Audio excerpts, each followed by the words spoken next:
Приветствую всех зрителей на канале Панцергренадера. В этом видео мы рассмотрим систему воинских званий сухопутных сил вермахта времен Второй мировой войны.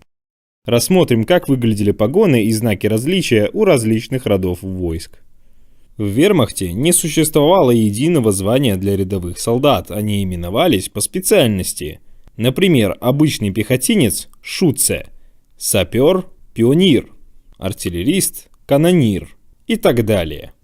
Рядовые солдаты носили однотонные погоны темного сине-зеленого цвета. Нарукавных знаков различия не имели, а петлицы были одинаковыми для всех военнослужащих рядового и унтер-офицерского состава. Шутце, как правило, вооружались винтовкой карабинер 98К. Следующим по старшинству воинским званием в вермахте было обершутце. Погоны были такими же, но для отличия была предусмотрена нарукавная нашивка в виде круга диаметром 5 см с вышитой серебристой звездой. Вообще все солдаты рядового состава имели одинаковые погоны, а знаком различия служила нарукавная нашивка, носившаяся на левом рукаве чуть выше локтя. Звание обершутце присваивалось автоматически всем пехотинцам после прибытия молодого пополнения, ранее не служившего в армии. Это делалось для того, чтобы отличать опытных солдат от новобранцев. Третьим по старшинству званием было гефрейтор, что соответствовало ефрейтору в Красной армии и СС-штурману в войсках СС. Нарукавная нашивка имела форму равностороннего треугольника с длиной стороны 8,5 см. Две нижние стороны обшивались алюминиевым галуном. Гефрейтор по должности уже мог быть снайпером, разведчиком, телефонистом, вторым номером пулеметного расчета. Вообще количество гефрейторских должностей в вермахте было огромно. Гефрейтор с выслугой 6 лет в армии имел право добавить на нарукавную нашивку серебристую звезду. В остальном никаких отличий не было. Гефрейторы и обершутце вооружались в основном винтовками карабинера 98К, реже пистолетами. Например, пистолетами вооружались артиллеристы. Следующим званием в вермахте было обергефрейтор, которое не имело аналога в Красной армии и соответствовало СС-ротенфюреру в войсках СС. На нарукавную нашивку добавлялся второй ряд галуна. Обергефрейтор уже мог быть первым номером пулеметного расчета, радистом, водителем бронемашины, механиком-водителем танка, наводчиком орудия или квалифицированным снайпером. В некоторых случаях при нехватке кадров мог командовать стрелковым, пулеметным или минометным отделением, а это от 2 до 9 человек в подчинении. Последним званием рядового состава вермахта было штабсгефрейтор, которое не имело аналога ни в Красной армии, ни в войсках СС. На нарукавную нашивку помимо 2 галунов добавлялась серебристая звезда. Это звание в армии встречалось нечасто, поскольку опытному обергефрейтору, как правило, присваивался сразу унтер-офицерский чин. Штабсгефрейтором становились только если не хватало армейской грамотности или по причине политической неблагонадежности. Иногда до этого звания могли разжаловать унтер-офицера, допустившего серьезные упущения по службе. Следующее армейское звание, унтер-офицер, относится уже к унтер-офицерскому составу. Эквивалентом в Красной армии было звание младший сержант, а в войсках СС – унтершарфюрер. Главными знаками различия становятся погоны, а нарукавные нашивки больше не используются. Петлицы на воротнике снизу и спереди обшиваются серебристым галуном. Это отличительная черта всего унтер-офицерского состава. Погоны имеют те же размеры и расцветку, что и у солдат рядового состава, только со всех сторон, кроме нижней, обшиваются алюминиевым галуном. В зависимости от занимаемой должности унтер-офицер мог вооружаться как пистолет-пулеметом МП-40, так и винтовкой карабинер 98К. Унтер-офицеру полагалось командовать стрелковым отделением из 10 человек или танковым экипажем в танковых войсках. Седьмым по старшинству званием в вермахте было унтерфельдфебель, которое соответствовало сержанту в Красной армии и СС-шурфюреру в войсках СС. Погоны обшивались алюминиевым галуном уже со всех сторон. Вооружение и число подчиненных солдат такое же, как и у унтер-офицера, поэтому долго останавливаться на нем не будем. На погонах фельдфебеля уже появляется первая серебристая звезда. Эквивалентным званием Красной Армии было старший сержант, а в войсках СС – обершарфюрер. Фельдфебель, как правило, вооружался пистолет-пулеметом МП-40. В случае нехватки кадров мог возглавить стрелковый взвод из 49 человек, но чаще был заместителем командира взвода. Следующее звание в вермахте – оберфельдфебель, соответствует старшине в Красной Армии и СС-гауптшарфюреру в войсках СС. Погоны имеют аналогичную расцветку и обшивку. Только серебристых звезд становится две. Одна все так же размещается внизу погона, а другая вверху, у самой пуговицы. Оберфельдфебель мог командовать стрелковым взводом из 49 человек, вооружаясь пистолет-пулеметом МП-40. В танковых войсках, в случае нехватки кадров, мог возглавить полувзвод из 2 танков и 9 солдат. Вооружался пистолетом.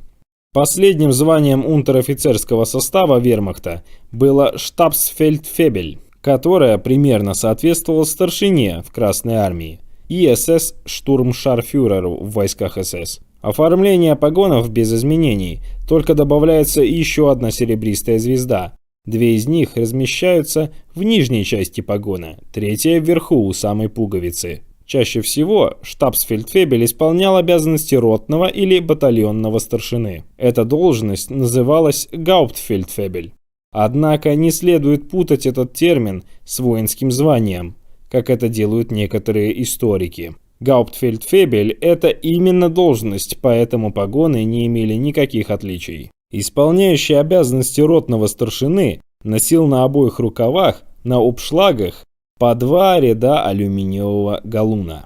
Теперь переходим к званиям младшего офицерского состава. Первым из них было лейтенант, эквивалентное лейтенанту в Красной Армии и СС-унтерштурмфюреру в войсках СС. Поле погонов формировалось из 2 рядов двойного сутажного шнура серебристого цвета. Внутренний шнур был сложен пополам, образуя вместе своего сгиба петлю для пуговицы.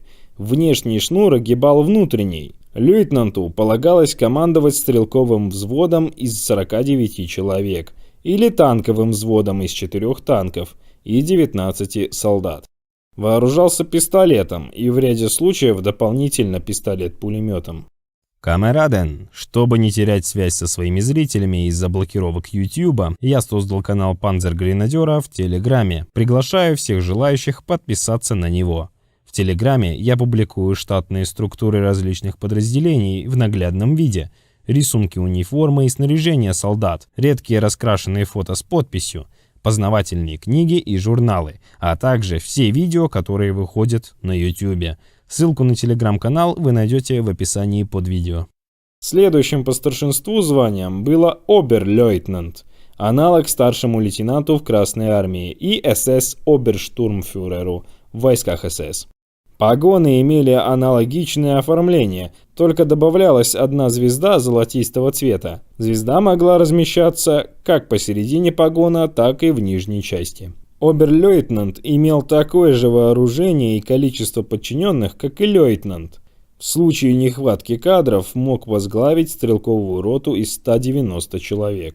Последнее звание младшего офицерского состава – гауптман, аналог капитана в Красной Армии и СС-гауптштурмфюрера в войсках СС. На погонах размещались 2 золотистые звезды. Гауптман вооружался пистолетом и пистолет-пулеметом МП-40. Имел транспорт для служебного пользования, верховую лошадь или автомобиль с шофером. Возглавлял стрелковую роту из 190 человек или танковую роту из 19 танков и 144 солдат. Или артиллерийскую батарею из 4 орудий и 150 солдат. Следующее армейское звание майора относится уже к старшему офицерскому составу, так называемым штабс-офицерам. Эквивалентным званием в Красной Армии также был майор, а в войсках СС – штурмбанфюрер. Погоны сплетались из тех же двойных сутажных шнуров серебристого цвета, но имели другой, более сложный рисунок. Офицеры вермахта шутливо прозвали их «гусеницей». Майор вооружался пистолетом П-08 или П-38 и обеспечивался служебным транспортом с шофером. По штатам ему предписывалось командовать пехотным батальоном из 860 человек или танковым батальоном из 60-70 танков. Погоны оберст-лейтенанта имели аналогичный сплетенный рисунок, но содержали уже золотистую звезду по центру. Эквивалентным званием в Красной армии было подполковник, а в войсках СС – оберштурмбанфюрер. Оберст-лейтенант вооружался все тем же пистолетом и обеспечивался служебным транспортом с шофером. Ему предписывалось командовать пехотным батальоном, но в ряде случаев мог возглавить и пехотный полк из 3000 солдат. Последним по старшинству штабс-офицером в вермахте был оберст, эквивалент полковника в Красной армии, и СС-штандартенфюреру в войсках СС.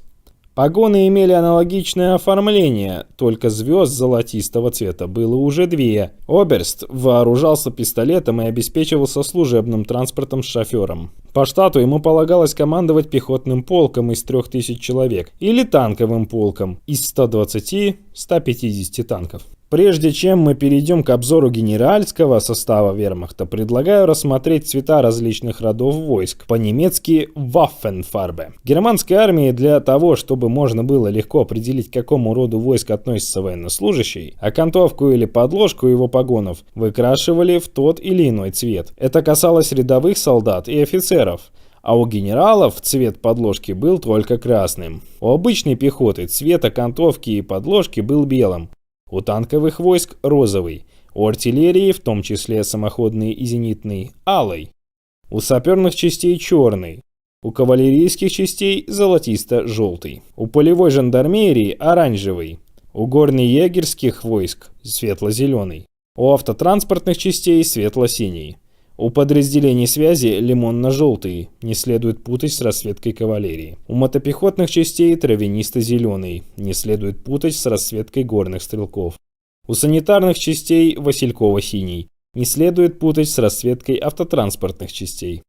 Теперь рассмотрим знаки различия генеральского состава. У генерал-майора погоны были без звезд и имели схожий рисунок с погонами штабс-офицеров. Однако сутажный шнур был не двойным, а тройным, при этом крайние пряди были золотистыми. Плетение было крупнее, поэтому петель на каждой стороне было всего 4. Генерал-майору полагалось командовать пехотной, моторизированной, танковой, горнострелковой или кавалерийской дивизией, а это около 15 тысяч-17 тысяч солдат. Эквивалентным званием в Красной армии было также генерал-майор, а в войсках СС – бригадерфюрер. Следующим генеральским званием было генерал-лейтенант. Погоны имели аналогичный рисунок и расцветку, только по центру добавлялась крупная звезда серебристого цвета. Генерал-лейтенант имел для самозащиты пистолет, а для передвижения служебный транспорт, и часто не один. Например, Хайнц Гудериан, помимо комфортабельного легкового автомобиля, любил передвигаться на радиоофицированном бронетранспортере. Генерал-лейтенант командовал дивизией или армейским корпусом, состоящим из 2-3 дивизий, а это около 35 тысяч-45 тысяч человек. Эквивалентным званием в Красной армии было генерал-лейтенант, а в войсках СС – группенфюрер. Следующим армейским званием было генерал рода войск. На погонах уже красуются 2 серебристых звезды. Генерал рода войск командовал, как правило, армейским моторизированным или танковым корпусом из 3-4 дивизий, а это около 45 тысяч-60 тысяч человек. Вооружение и полагающийся транспорт были аналогичными. Эквивалентным званием в Красной армии было генерал-полковник, а в войсках СС – обергруппенфюрер. Последнее по старшинству воинское звание в вермахте – генерал-оберст. На погонах размещалось 3 серебристых звезды, 2 в нижней части и 1 в верхней. Генерал-оберсту полагалось командовать армией из 2-3 корпусов, а это около 90 тысяч-140 тысяч человек. Соответствующим званием в Красной армии было генерал армии, а не генерал-полковник, как кто-то мог подумать из дословного перевода. Эквивалентным званием в войсках СС было Оберстгруппенфюрер. Высшим армейским званием в вермахте было генерал-фельдмаршал, аналог маршалу Советского Союза в Красной армии. Погоны имели такое же оформление, как и у генералов рангом ниже, только вместо серебристых звезд размещалось 2 скрещенных жезла. Генерал-фельдмаршалу полагалось командовать группой армий, а это около 300 тысяч-500 тысяч солдат. Думаю, все узнали на слайде Эриха фон Манштейна с золотым щитом за взятие Крыма и Севастополя. Если вам понравилось это видео, не поленитесь оценить его лайком и написать 2-3 осмысленных комментария. Это очень сильно помогает в продвижении видео на YouTube. Также рекомендую посмотреть отдельные ролики про систему воинских званий в Люфтваффе и Waffen-СС. Спасибо за внимание.